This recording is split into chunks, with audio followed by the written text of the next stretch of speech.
ከዛ ሉቃስ ወንጌል ምዕራፍ 7 ላይ ደግሞ ስትሄዱ ወደ ናዝሬት ከተማ ገባ። በጥቂቶች ላይ እጁን ጭኖ ከመፈወስ በስተቀር ምንም ሊያደርግ አልቻለም። ባለማመናቸው በሁለት መንገድ ታስደንቁታላችሁ። you cannot be in the middle. there is no middle way. either your faith marvelous ያደርገዋል or ባለማመን እንዴት እኔን ፈርመህ ገብተህ ደሞዝ ስለምትቀበል መስሪያ ቤትህን ታመን እኔን መስሪያ ቤት ተማምናችሁ አይደል ትጠራላችሁ። ወደረሰ አይሰጡኝ ይሆን ይሰጡኝ አትሉ ትላላችሁ እንዴ? እናንተ ጋር ስመጣ በጣም ነው ጅንትል የምትሉ። እሺ እናንተ አሰሩ መልአክ ናችሁ። እዚህ ሀገር የሚሰሩ ሰራተኛ ሆስፒታል የሚሰሩ ኡበር የሚሰሩ እንዳውም ቶሎ ብለን የምናየው ፔቼካችንን አይተን ሰዓታችንን ካልኩሌት አድርገን ተቀንሷል አልተቀነስም መብታችን ነው ምን ብለን ነው ምን ጠርጥረን አናቅም። ኮርፖሬቱን አትጠራጥር። እግዚአብሔር ጋር ጠላት ሲያጠቃ ምን ይለቅብሃል? ይሄንን የጥርጣሬ ፍላጻ ይለቅብሃል። በኢየሱስ ስም መጠራጠር ከላያችሁ ላይ ይነሳ። ይሄ አጋንንት ተቦርን ስለሆነ መጀመሪያ ላለመውጣት ደቀ መዛሙርቱ ላይ አለማመንን ሰራባቸው። እላችሁ የብዙዎቻችሁ ችግር የዛሬ ችግር አይደለም። በረምስም የብዙዎቻችሁ ችግር ለብዙ ዘመናት የተቀበላችኋቸው ሊሚትድ ቢሊፍ ሲስተም የምንላቸው። አንዳንድ ጊዜ እኔ አረባም ብላችሁ ታውቃላችሁ አይደል? ብላችሁ ታውቃላችሁ። ከየት አመጣችሁት? እሱን ሐሳብ ከየት ነው ያመጣ? መቼ ነው የተቀበላችሁ? ከማን ነው የተቀበላችሁ? እኛ ከሰርድ ወርልድ ካንትሪ የመጣንን እንላለን ይላሉ። እንኳን አለ እኔ ብያለሁ I'm not from third world. I'm from God. ጌታ ኢየሱስ ክርስቶስ በዮሐንስ ወንጌል 17 ላይ የተናገረው ነው። እነዚህ ከዓለም አይደል ከኔ ናቸው። ኧረ አሜን። I'm from God. I'm not from third world. first world አይደለም። I am from God. third world ነው። እርዳታ ስጡ የተመጽዋችነት መንፈስ ይዘው ሲቀመጡ መቼ ነው ያንን ማን የሰጣቸው? ስላሴዎች ናቸው የሰጧቸው። ክላሲፋይ ያደርጉ አይሆንልኝም ስትሉ መቼ ነው እሱን ቢሊፍ ሲስተም የተቀበላችሁ? who gave it to you? ይሄ ነገር ሊበላሽብኝ ይችላል ስትሉ ኦኬ ሊበላሽ ይችላል የሚለውን ከየት ነው የተገኘ? ከቅዱስ ቃሉ ወይስ ከኤክስፒሪየንስ ወይስ ከኤንቫይሮንመንት ወይም ከሶሳይቲው ወይም ከጨለማው ዓለም ነው? እግዚአብሔር በህይወታችሁ ላይ ያልጀመራቸው ነገሮች በሙሉ ከእግዚአብሔር አይደሉም። በኢየሱስም ከላችሁ ላይ ይፍረስ። በዚህ ሆነ ቢሆን ኖሮ ወንድማችን አልዓዛር ባልሞተ ነበር አለችው ማርያም። ግድ የለም ማርያም ብታምኚ የማንን ክብር ታያለሽ? የእግዚአብሔርን ክብር ታያለሽ። ነገር ግን እሷ ድቅድቅ ያለ አለማመን ወጥሯታል። አለማመን ኢየሱስ ጌታ እንደሆነ አለማመን አይደለም። ጌታ ሆይ አምናለሁ በትንሣኤ ቀን እንደሚነሳ ምን እላለሁ አምናለሁ። ነገር ግን አሁን ሊነሳ አይችልም። እሷ የምታውቀው ሁሉን በያዘ ሰማይና ምድርን በፈጠረ በአንድ አምላክ እናምናለን፣ በሙታን ትንሣኤ እናምናለን። አሜን ለለለለለ የምታምኑ በሙታን ትንሣኤ እኮ ታምናለህ። በዚህ ጊዜ ግን ስንት ቀን ሆኖታል? 4 ቀን ሆኖታል። ቢሊፍ ሲስተሟን ከዚህ በፊት ነግሬያችኋለሁ። አንድ ሰው 4 ቀን ከሆነው ሊነሳ አይችልም የሚል የአለማመን ገብቶባታል። በኢየሱስ ምላችሁ ላይ ያለ አለመቻል ዛሬ ይፍረስ።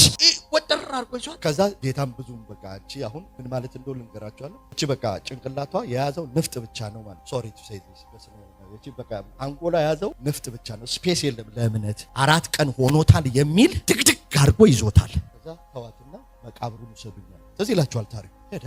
ምንም ግርግር የለም ብታውቁት አስመሰ ዋወዘ ዲፍረንስ ቢትዊን እሷ ውስጥ ለአመታት የተቀመጠ ወንድሞቼ እግዚአብሔር አይኖቻችሁን ይክፈትና ልባችሁ ላይ ያሉ ጌታን እኔን በዚህ ገምተኛል የሚያስብሉ ነገሮችን እግዚአብሔር ከላችሁ ላይ ያንሳ። በጣም ብዙ ሰው ሊሆን ላይሆን ይችላል ብሎ የሚጠረጥረው ነገር ብዙ ነው። በምድረ በዳ ላይ እንጀራ ሊሰጠን ይችላልን ብለው ምን አደረጉት? አሙት። የቅዱሳን መጀመሪያ ችግር እምነትና አለማመን፣ ሁለቱ አንድ ላይ ሄዱም። ከሁለት አንዱ ነው የምትሆኑ። ወይ በእምነት ታስደንቋለ። እዚህ ቤት አማኞችን ያብዛ። ቲቶ ላይ ሄዳችሁ ስትመለከቱ አለማመን ህሊናችሁን ያረክሳል። እስኮል የአዲሱ መደበኛ ትርጉም ናለ ያንተ ምዕራፍ 1 ቁጥር አውጡ ሌሎቻችሁና ላሳያችሁና አለማመን ሰውነታችሁን ሁሉ ያረክሳል። ምን አልኩኝ? አለማመን ሰውነታችሁን ሁሉ ያረክሳል። ምንም ነገር ንጹህ ቢሆን እንኳን ንጹህ እንደሆነ እንዳትቀበሉ ያደርጋችኋል። ቲቶ ምዕራፍ 1 እሱን አንብቤ 1-2 ቃል ነግራችሁ ኔክስት ዊክ ቀጥሏለሁ። እነዚህን ቅባትና ተልኮ ስልጣናችሁን ሪስቶር ለማድረግ የሚረዱትን ጌታ ኢየሱስ ክርስቶስ የተናገራቸውን ቲቶ ምዕራፍ 1 ቁጥር 15 ጀምሮ አንብብልኝ። ስሙት። በሮማኑ ላንብብና ከዛ ስኮል ያነባል። ሁሉ ለንጹሆች ንጹህ ነው። ስንቱ ለንጹሆች ንጹህ ነው። እንዴት ነው ሁሉ ነገር ንጹህ ነው? ህሊና ንጹህ ከሆነ ሁሉ ነገር ለአንተ ምን ሆኖ ይመጣልሃል? እስቲ ንጹህ በሉ። ውስጥ ካደፈ የሚገጥም ነገር ሁሉ ምንድነው? እድፋም ነው። ነገሩ ንጹህ ቢሆን እንኳን ወደ አንተ ሲመጣ ግን አድፎ ነው የሚመጣው። ያሳደፈው ነገሩ ድፎ ነው አለ። አንተ ውስጥ ያለው ማደፍ ወይ መቆሸሽ ምን ያደርጋል? ነገሩ ቆሻሻ ሆኖ ይመጣ። ለምንድን ነው እኔ እኔ ውጊያ ብቻ የሚበዛ ምክንያቱም ህሊና ውስጥ ያለው ውጊያ ብቻ ስለሆነ የሚገጥምህ ነገር በሙሉ ውጊያ ነው። ለምንድነው የኔ ነገር ስንክልክል የሚል እምነት ካለ የሚገጥምህ ነገር በሙሉ መንገድ ላይ ምክንያቱም እምነትን ነው እየዘራ ያለው እምነትን ነው እየገለጥክ ያለው የሚገጥምህ ነገር በሙሉ የተሰነካከለ ነው። ስለዚህ ያኛውን ለመቀየር ነገሩን አይደለም የምትቀይረው እዚህ ውስጥ ያለው አለማመን ይነቃል። አጋንንቱን ለማስወጣት አላቸው ውስጣቸው ያለውን አለማመን አውጡ። ከዛ ምን ይላል ላንብበውና ስኮል እየተነነ ለርኩሳንና ለማያም ለነማን ለርኩሳንና እምነት ለሌላቸው ለማያምኑ ግን ንጹህ የሆነ ምንም ነገር የለም። ለምንድነው ንጹህ የሆነ ነገር የለም? ንጹህ ነገር አያገኛቸው ኦሬዲ ህሊናቸው አእምሯቸው ከሱ ቀጥሎ ያለውን ቁጥር ስታነቡ ቁጥር 16 ላይ እግዚአብሔር እንዳያውቁ በግልጥ ይናገራሉ። ዳሩ ግን የሚያስጠይፉ የማይታዘዙ ለበጎ ስራም ሁሉ የማይበቁ ስለሆኑ በስራቸው ምን ያደርጉታል? ይክዱታል። the way they live the way they act እግዚአብሔርን እንደሚያውቁ ይናገራሉ። እርምጃቸው ግን የምንም እርምጃ አይደለም፣ የእምነት እርምጃ ነው። አንብብልኝ እኮ ለንጹሃን ሁሉም ነገር ንጹህ ነው፣ ለርኩሳንና ለማያምኑ ግን ንጹህ የሆነ ምንም ነገር የለም። እንዲያውም አእምሮአቸውና ህሊናቸው የረከሰ ነው። እግዚአብሔርን እናውቃለን ይላሉ፣ ዳሩ ግን በተግባራቸው ይክዱታል። አስጸያፊዎች፣ የማይታዘዙና ለበጎ ስራ የማይበቁ ናቸው። ጌታ ኢየሱስ ይባርክ። ምናቸው የረከሰ ነው? ህሊናቸው አእምሮአቸው ምን ያደረገ ነው? የረከሰ ነው። ለምን? ምንድነው ያረከሱ? what is the source? እንዲያውም ነው አይደለም? እንዲያውም አእምሮአቸውና ህሊናቸው ምን ያደረገ ነው? የረከሰ ነው። ምክንያቱ ምንድነው? ባለማመንና በምንድነው ነው የሚለው በህሊናቸው ንጹህ ባለመሆኑ ምክንያት ረክሱ። እግዚአብሔር በዚህ ቃል እናን ያምጣላችሁ። ንጹህ ነገር በመንገዳችሁ ላይ የሚበጃችሁ ነገር የሚጠቅማችሁ ነገር እንቅፋት የማይሆን ነገር ለበጎ ስራ እንድትበቁ የሚያደርጋችሁ ነገር እንዲገጥማችሁ እግዚአብሔር አለማመንን ከላያችሁ ላይ ያንሳ።